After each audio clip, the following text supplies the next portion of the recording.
ঠিক আছে। জেলি মিশ্রণ করা চিংড়ি বিক্রয় করবেন না, এটা মানুষের স্বাস্থ্যের জন্য মারাত্মক ক্ষতি। ঠিক আছে, নিজেরাও অন্যায় করবেন না, কাউকে এই ক্ষতিটা করবেন না। হ্যাঁ, ঠিক আছে। মাছের বাজারে মূল্য তালিকা ইনশিওর করতে হবে, নতুন কমিটি আসলে তারা নির্দেশনা দিবে, পালন করবেন। আর মাছের বাজার থেকে লাইট কমাই ফেলবেন।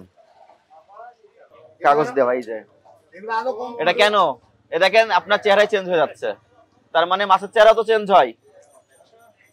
হ্যাঁ, মাছ আকর্ষণীয় হয়ে ওঠে, প্রতারণা করা হয় না এক ধরনের। এগুলো করবেন না। প্রাকৃতিক মাছ, প্রাকৃতিক যে কালার সে কালারের মাছ বিক্রি করবেন। আজকে 26 তারিখ 2020 লেখা দেখেন, 2020 সাল লিখে রেখেছেন। পবিত্র রমজানে শসা, লেবু, বেগুন চাহিদা বাড়ে, এগুলোর কি দাম? শসা কত করে বিক্রি করছেন? ডেটটা ঠিক করে দেন। 13 তারিখ। লেবু, লেবু কত করে বিক্রি করেন? লেবু হয়েছে, চলো। লেবুর দামটা বেশি, কারণ বাজারে অভিযান করার পরেই তো আমরা ছোট ছোট দোকানগুলোয় আসি।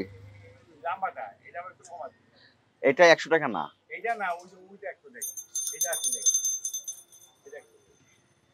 আপনি যদি বলি কিনেছেন কত করে, আপনি বলবেন 90 টাকা করে কিনেছেন, তারপরে বলবো ক্যাশ মেমো আছে, বলবেন দেয় না। এইভাবে তো দ্রব্যমূল্যটা বৃদ্ধি পায়। এটা শ্রীমঙ্গলের না, শ্রীমঙ্গলের লেবু এইগুলো। শ্রীমঙ্গলের লেবু বিক্রি হচ্ছে কত করে? 40 টাকা করে। 40 টাকা হালি বিক্রি হচ্ছে, তাহলে এখানে এসে 100 টাকা কিভাবে হয়? লেবুর দাম কমাতে হবে আপনার, যৌক্তিক পর্যায়ে রাখবেন। ঠিক আছে, যৌক্তিক পর্যায়ে রাখবেন। আপনি কিনতে গেছিলেন? আচ্ছা, আপনি একজন শুধু ব্যবসায়ী হিসেবে না, ব্যবসায়ী প্লাস একজন ভোক্তা হিসেবে আপনার কাছে কি মনে হয় এই লেবু আপনি 25 টাকা করে পিস বিক্রি করছেন, এটা কি যৌক্তিক না অযৌক্তিক? অযৌক্তিক। তাহলে এটা যেহেতু আপনি কিনেছেন, আপনি বলছেন, তাহলে এই অযৌক্তিক কাজে তাকে আপনি কেন সহযোগিতা করলেন? দরকার কি আপনার? আপনি যদি একটা দিন লেবু না নিয়ে আসেন, উনি তো চাপে পড়ে দাম কমাই দিবে। আমরা তো অনেক অভিযোগ পাই যে তরমুজ নাকি কেজিতে বিক্রি হয়। খেজুরে কি আপনার এই খেজুরটা কিসের? এটা কি এই প্যাকেট করে আসে? দাম লেখা, দেখা দাম তো লেখা নাই। আলজেরিয়া থেকে এসছে, কিন্তু এটা তো দাম লেখা নাই। কত করে বিক্রি করছেন এটা? এটা হলো আপনার 320 টাকা, আমাদের 300 টাকা কিলো, 320 টাকা। এই সারা রাত জাগনা ছিল তো দোকানে খুলছি 10টার পরে। এখন কয়টা বাজে?